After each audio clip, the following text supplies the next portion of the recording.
Assalamualaikum warahmatullahi wabarakatuh. Alhamdulillahi rabbil alamin wal aqibatu lil muttaqin wala udwana illa 'alal zalimin, amma ba'du.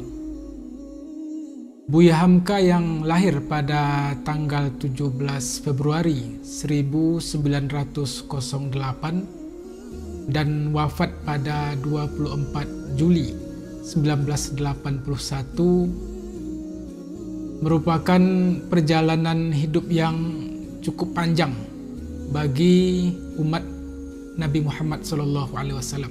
Sebagai salah seorang umat Nabi, umur beliau tersebut adalah bahagian akhir dari apa yang pernah disampaikan oleh Nabi SAW. Rata-rata umur umat beliau adalah antara sab'in wa sittina wa sab'in, antara 60 dan 70 tahun. Sementara Buya Hamka, usia beliau di 24 Juli 1981 pada hari wafat beliau itu adalah 73 tahun. Usia biologis memang sampai pada angka yang demikian. Ketika jasad tidak bisa lagi melanjutkan perjalanannya di kehidupan dunia, maka usia biologis tersebut ditutup dengan atau seiring dengan dimakamkannya jasad tersebut di dalam kubur.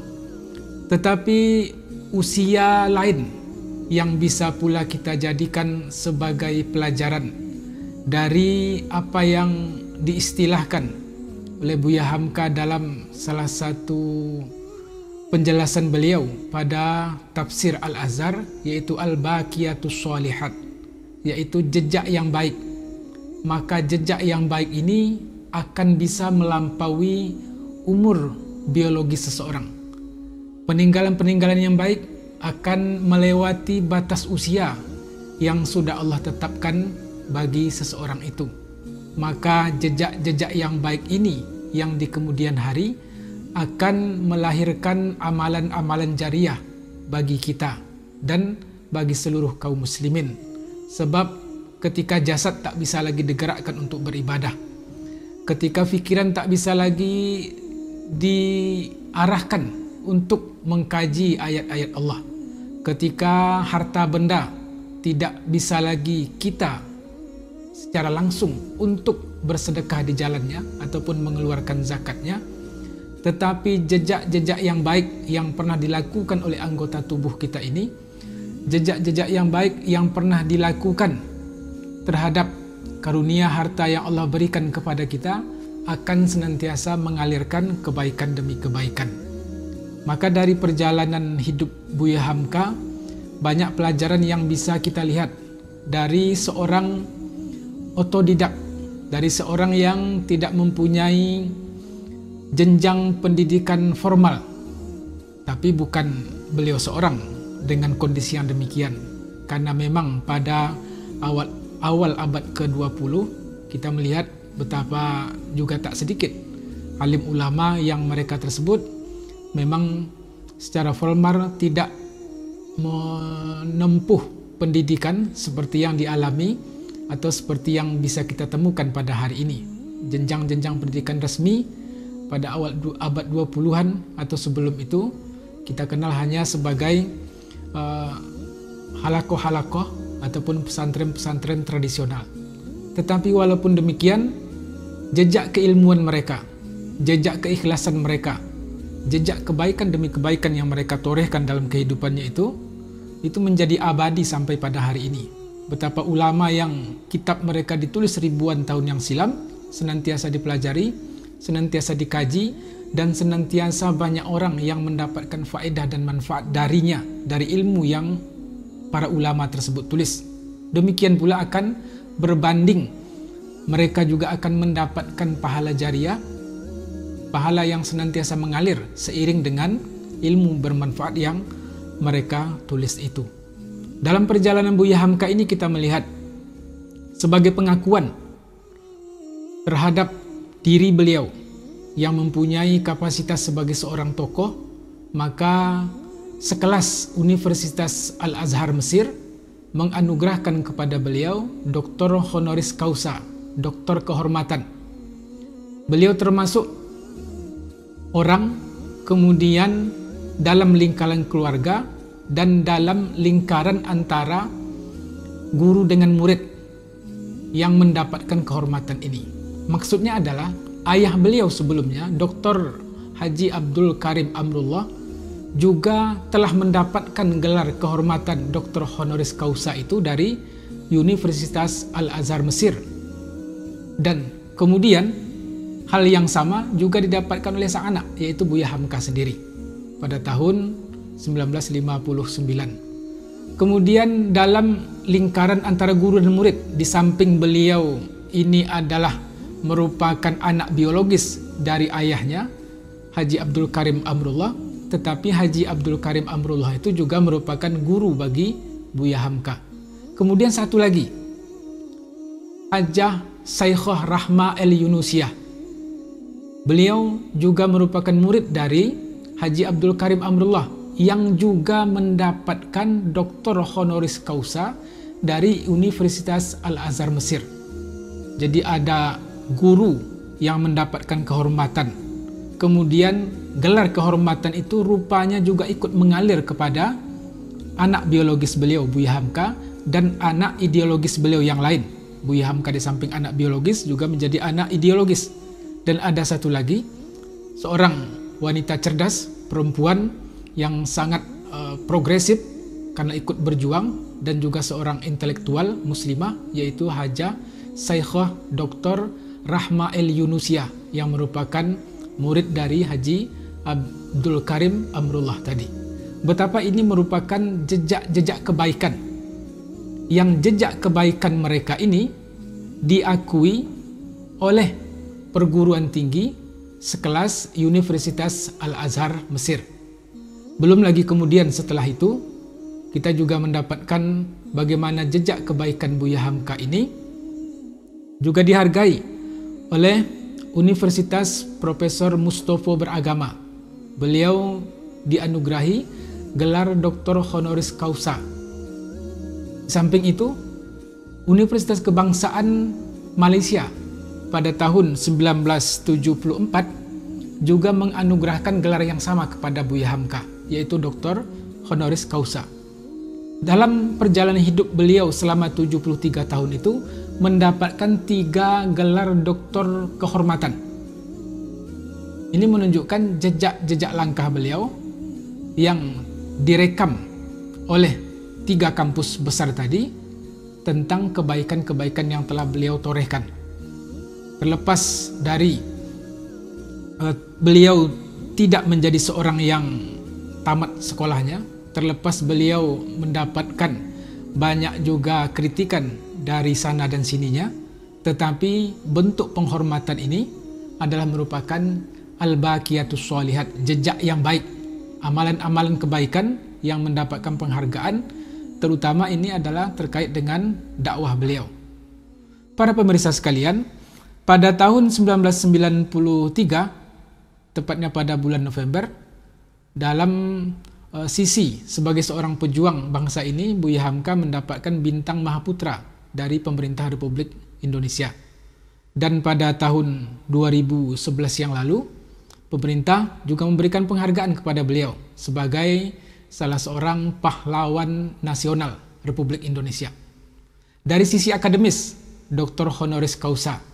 Kemudian dari sisi beliau merupakan bahagian dari anak bangsa yang ikut berjuang mempertahankan kemerdekaan negeri ini, mengisi kemerdekaan negeri ini, mendapatkan gelar sebagai pahlawan nasional. Belum lagi ketika kita melihat karya-karya intelektual beliau dalam banyak hal, tafsir, kemudian tasawufnya, akhlaknya, kemudian studi Islam, buku-buku yang beliau tulis, ini juga bahagian dari rangkaian jejak-jejak kebaikan. Maka sesungguhnya kita pun hendaknya bisa mencatatkan sejarah dalam perjalanan kehidupan kita ini sebagai orang yang mempunyai rekam jejak kebaikan, atau yang dalam bahasa Buya Hamka, hendaklah kita ini menjadi pribadi yang hebat. Pesan bagi kita semua yang beliau sudah berusaha untuk mengoptimalkan dirinya dengan segala keterbatasan yang ada, yang pada akhirnya diakui oleh lembaga-lembaga bergengsi tadi sebagai seorang yang layak untuk disandangkan, disematkan ke namanya itu Doktor Kehormatan.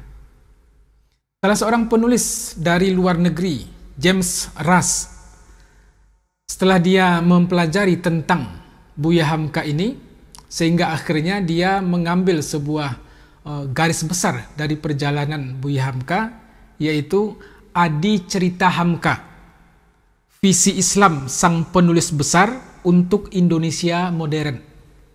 Jadi ada kontribusi yang besar dari Buya Hamka dari sisi intelektual.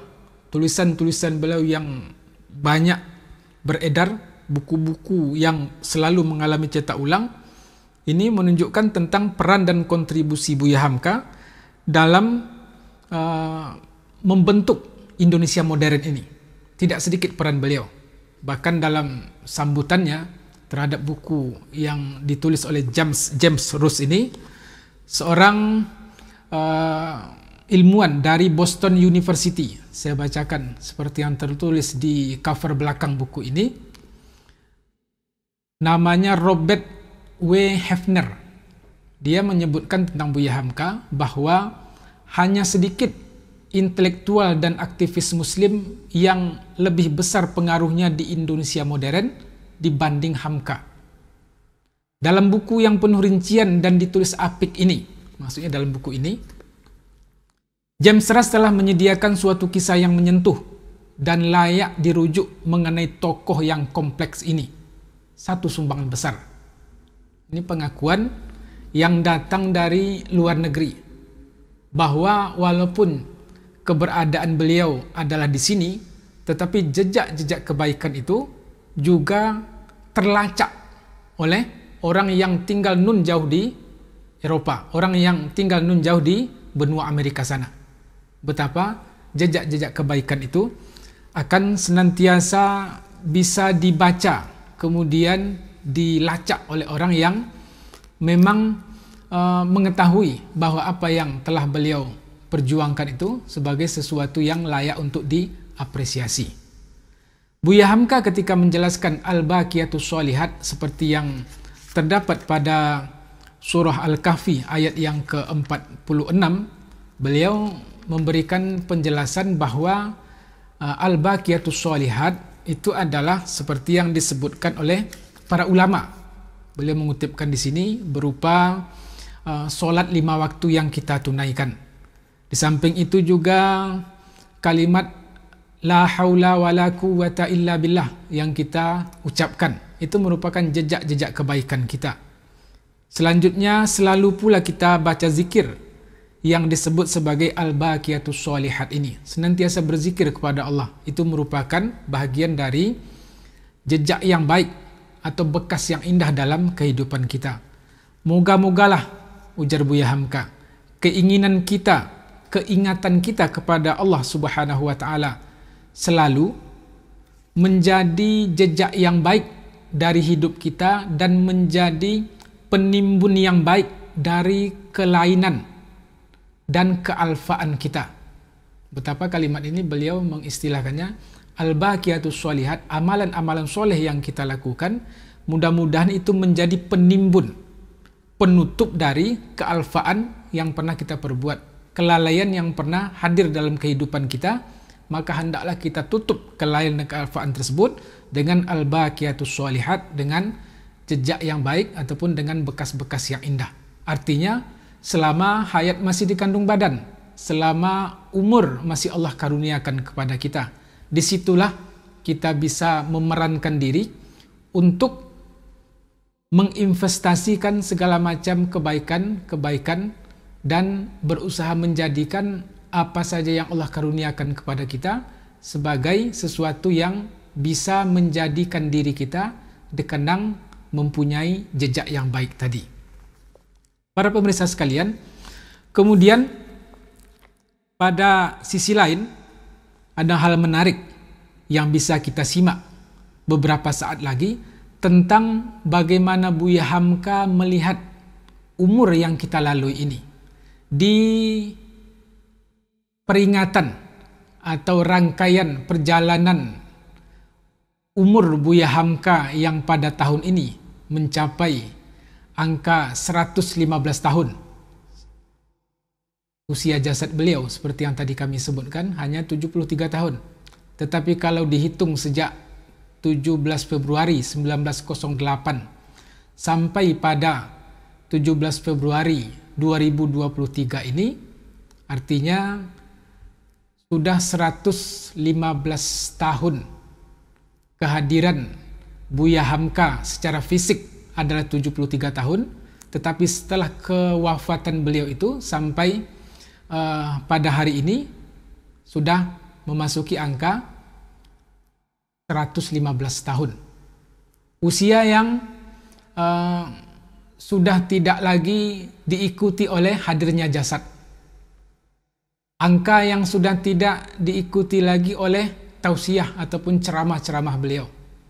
Tetapi al-baqiyatus sholihat yang beliau sebutkan dalam surah Al-Kahfi tadi, itu senantiasa hadir di kehidupan kita, senantiasa ada dalam perjalanan di mana kitab beliau senantiasa dibaca, tafsir beliau senantiasa dikaji, dan ini pula hendaknya yang menjadi contoh teladan yang baik bagi kita, sehingga kemudian kita juga mempunyai catatan-catatan yang baik. Mari sama kita dengar tentang rahasia umur yang panjang dari penuturan langsung Buya Hamka.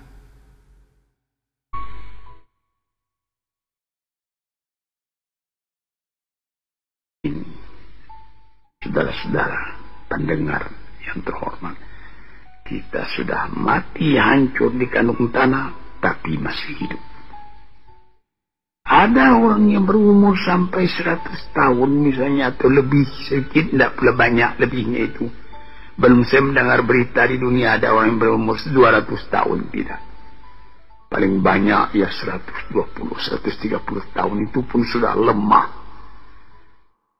Nah, dalam umur yang sekian pendeknya kita lalui di dunia, dia bisa kita panjangkan. Dengan apa? Dengan sebutan, dengan amal, dengan bekas tangan, dengan iman dan amal saleh. Sesuai dengan apa yang disebut di dalam pantun Melayu, Pulau Pandan jauh di tengah. Di balik pulau angsa dua, hancur badan di kandung tanah, budi yang baik terkenang jua. Ada juga satu syair daripada Syauqi Bai, penyair Arab Mesir yang terkenal. Ihfaz li nafsika qabla mautika zikraha, fadzikru lil insani umrun thani. Sebelum engkau mati, peliharalah sebutan dirimu yang akan dikenang orang daripada dirimu. Karena kenangan atas ketika hidup yang dulu itu adalah umur yang kedua kali bagi manusia. Banyak orang yang setelah dimasukkan ke dalam kubur, masuk, sudah ditimbun kubur tadi, orang pun pulang ke rumah. Sebutan orang tadi keluar dari kuburnya. Tiap hari dia keluar. Setahun, 2 tahun, 10 tahun, 100 tahun. Malah ada yang beribu tahun. Nabi kita Muhammad SAW umurnya cuma 64 tahun. Tapi beliau sampai sekarang sudah 1400 tahun. Masih seperti kemarin saja. Hidup beliau itu menjadi sebutan siang malam. Nah, inilah maksudnya yang dikatakan orang yang sesudah mati dia hidup kembali lebih panjang umurnya. 64 tahun dibandingkan dengan 1400 tahun. Dan selama azan masih kedengaran di puncak menara, entah ratusan ribu tahun lagi, itu nama akan tetap hidup. Nah, ini yang kita syukuri kepada Tuhan.